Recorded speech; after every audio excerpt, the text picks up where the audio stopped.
que justifica o perverso é o que condena o justo, abomináveis são para o Senhor, tanto um para o outro. Desde a Segunda Guerra Mundial, já antes, os judeus eles são perseguidos e odiados no mundo inteiro. E um dos motivos, inclusive aqui nos Estados Unidos, é porque eles prosperam muito. Os judeus, onde quer que eles chegam, eles enriquecem. E as pessoas riem, dizendo que eles são que nem mão de vaca, não é? Da mão fechada, mas não é isso, não. Os judeus eles prosperam por um detalhe impressionantemente poderoso, simples e maravilhoso, pelo mesmo detalhe que você pode ser próspero em todas as áreas da sua vida. Eles têm ensinamentos de provérbios e bíblicos há séculos. Quando crianças, eles são instruídos e eles comem dessa palavra e eles não se misturam com outras culturas. Então, o procedimento deles, onde quer que eles chegam, é exemplar. Então, eles crescem como comunidade, o procedimento deles. Logicamente que toda regra tem sua exceção. Mas os judeus, quanto nação, eles são prósperos, eles têm um ensinamento profundo. E o livro de Provérbios era um livro, e ainda é um livro, citado por eles. Provérbios é dito para as crianças, eles são ensinados na base de Provérbios. Então, eles são diferenciados. Logicamente que eu e você, que não fomos criados nessa estrutura, nós temos um gap, um tempo perdido, mas no momento que nós nos convertemos, desde o momento que nós conhecemos Jesus, nós ouvimos, somos impregnados com palavras de conhecimento. Então, cada um dos versículos de Provérbios, eles são a palavra dínamos, lembra do poder do Novo Testamento? Receber esse poder é uma pancada, é uma explosão para que você seja um diferencial. Você não vai ser um diferencial só se você não quiser. Eu bato na tecla e brigo e falo de me impressionar de pessoas que ouvem e não conseguem abrir a mente e o coração e continuam vivendo dentro de uma vida medíocre com pensamentos e conceitos completamente ultrapassados e fora do padrão bíblico. O padrão bíblico vai levar você a ser um diferencial onde quer que você esteja. Por isso que a Bíblia diz que as bênçãos vão nos seguir. As bênçãos vão nos seguir porque o nosso procedimento ele é tão excelente, nós somos pessoas tão diferenciadas pelos ensinamentos. Por isso que Pedro diz que nós somos sacerdócio santo, povo de propriedade, entende? Nosso comportamento ele precisa ser diferenciado. O livro de Provérbios é um livro de ensinamento puro, o que justifica o perverso. Primeiro, nós temos que entender o que significa essa palavra justifica. Ela tem muitas vertentes. A primeira vertente é a vertente do Novo Testamento, que justificação é dar um motivo pelo qual você deve ser perdoado ou liberto. Ele foi justificado. Houve um motivo pelo qual ele foi liberto. Isso no Novo Testamento, a justificação na palavra no grego. A justificação no hebraico tem a mesma vertente. Justificar alguém do mal que foi causado.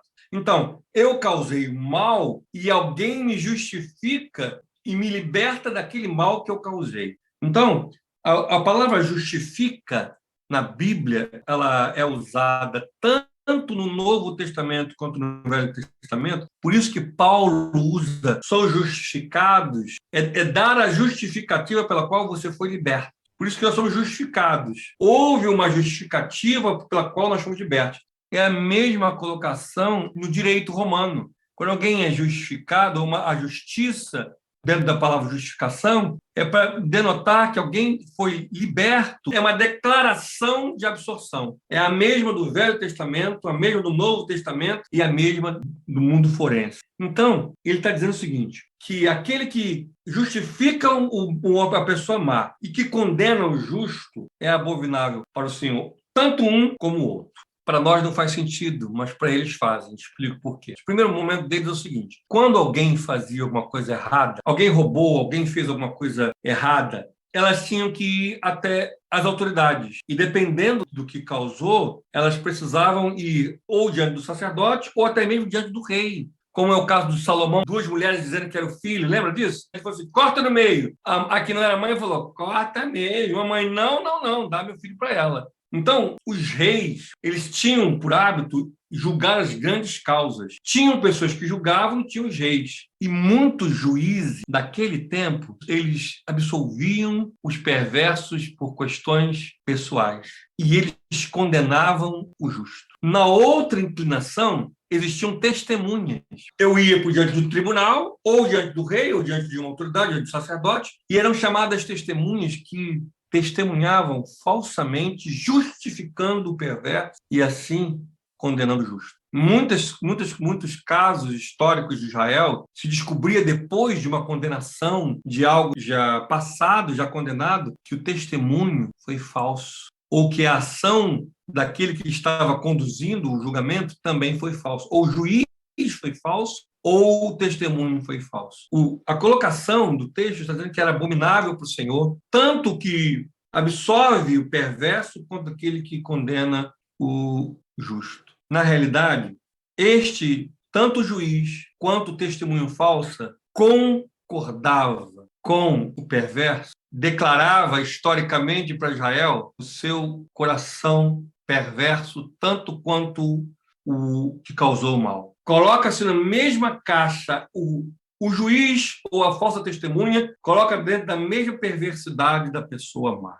O ensinamento desse provérbio quer dizer o seguinte, que nós, quanto cristãos e homens de Deus, nós não podemos apoiar, nem concordar, e nem coadunar com aquele que está errado. Nós precisamos coadunar com o que é justo. Deus abomina quando nós concordamos com quem está errado. Isso é tão profundo, não é? Isso, para a realidade deles, era e ainda é uma realidade muito presente. Para nós, não, mas, ao mesmo tempo, é uma realidade muito presente dentro da nossa vida.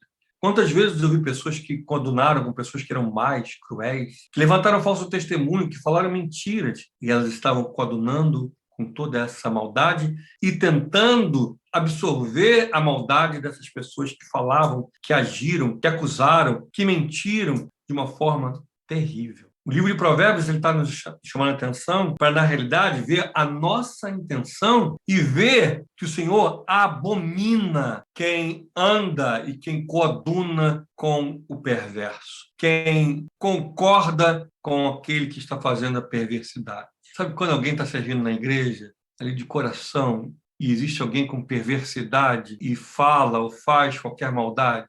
E existem pessoas que concordam com isso. Sabe por que dentro do meu convívio na fé as pessoas não me procuram e nunca me procuraram? Porque sabem que eu não vou concordar. Na realidade, essa pessoa perversa e esse testemunho, esse juiz, eles têm a mesma característica que a da maldade. O perverso, dentro da palavra do hebraico, é o iníquo. Ele está dizendo que é o pecador. Lembrando para vocês que está falando para o povo de Deus, tá? Ele está dizendo assim, o pecador que concorda com o pecador e que acusa o homem de Deus, o justo, meu Deus, temos que tomar muito cuidado, meus irmãos. Muito cuidado para coadunar com o que é errado. Nós não podemos coadunar com o que é errado. Nós não podemos coadunar com o que é pecado. Não podemos coadunar. Esse comportamento é nobre. Eu sei que para nós, brasileiros, para nós, isso, né? Mas quando alguém fala o mal, se junta uma multidão para falar o mal com perversidade. Na realidade, o que está se combatendo é a perversidade e o apoio da perversidade.